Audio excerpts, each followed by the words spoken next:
The water is a little higher than I'm used to seeing it. I've been here many times over the years. His name is Eric Ulis, a one-time professional blackjack player who's become one of the nation's most respected amateur sleuths into one of this nation's deepest mysteries. We are walking along the Washington side of the mighty Columbia River, where it runs north and south. This water has already passed by Portland, Oregon, on its way to the Pacific.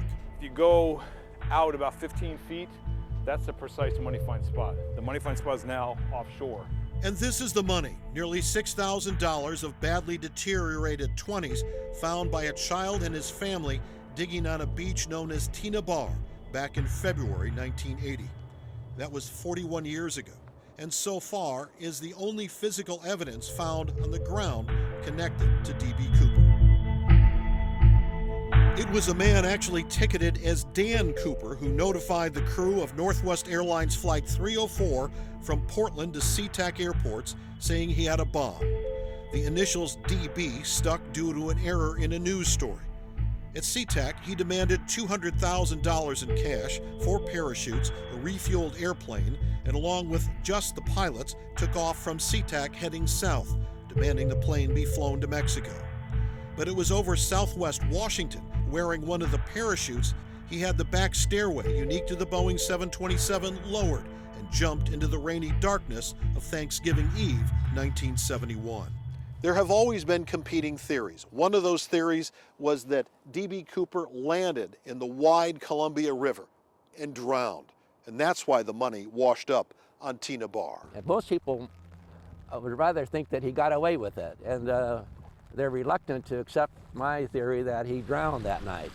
King 5 was there in 2005 when former FBI agent Richard Tosaw, in retirement, spent his own money to hire a barge and dive teams.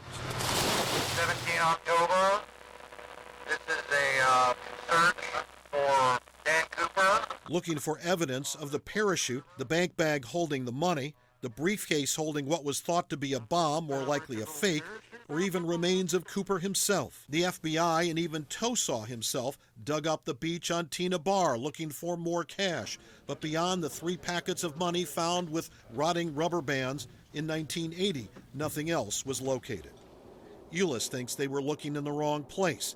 He's looking further away from the river. So I believe the parachutes, the money, and the briefcase were all buried. I don't think it was one big pit. I believe he probably had 3 smaller sized holes with items in different holes. Ulis has something the FBI and Tosaw didn't have: diatoms. Diatoms are the microscopic remains of algae that were discovered on the money by another civilian investigator, Tom Kay. They are a major clue, and here's the thing. Kay says different types of algae grow during different seasons, and the algae on the money was from the spring, not the late fall of 1971 when Cooper jumped. So we know with certainty that that money did not enter the Columbia River on the night he jumped or for any period of time after he jumped for several months. So the money, Ulis theorizes, probably stayed buried high and dry until the water rose in the late spring of 1972, 6 months later. I think hearing about the flood, he realized that he better come back and get the money, otherwise it's either going to be swept out to the Pacific Ocean or it may just become uncovered and somebody may happen to come across it. I think unbeknownst to him, 3 of those packets were left behind. So now he digs, along with the help from volunteers who've also been drawn into what's called the Cooper Vortex. Further up on what was beach, now covered in recent decades by an erosion-resistant layer of rocks and dirt. Big rock that I just pulled out of the bottom of this hole, and the bottom half of the rock is just sand. So I know we are at the beach level at this point. Ulis doesn't expect to find more money, but he's betting the parachutes are there and maybe even that briefcase. I think it would be provide a treasure trove of evidence, not the least of which may be DNA. That could break the case wide open right there. Then consider this. Just weeks ago, U.S. Marshals solved a case even older than Cooper's. In 1969, 20-year-old Ohio bank teller Ted Conrad left work one night with a bag loaded with $215,000 in cash, only to vanish. Conrad would live on as Thomas Rendell from Massachusetts. He married, raised a family, and was deeply involved in his community, even with pals in the police force. The money long gone, but the case solved in the wake of his recent death. Is that what we're looking at here? Could we see that kind of moment for a D.B. Cooper? I think in more ways than one we may see that.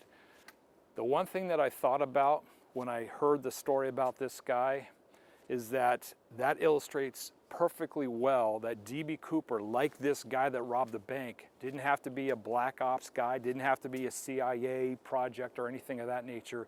He just had to be somebody who was just one step ahead of the authorities and laid low and didn't talk about it. That's all it takes for this guy to get away with it. Like the Conrad caper, the D.B. Cooper mystery has long been fodder for TV whodunit shows, some of which Euless himself has appeared.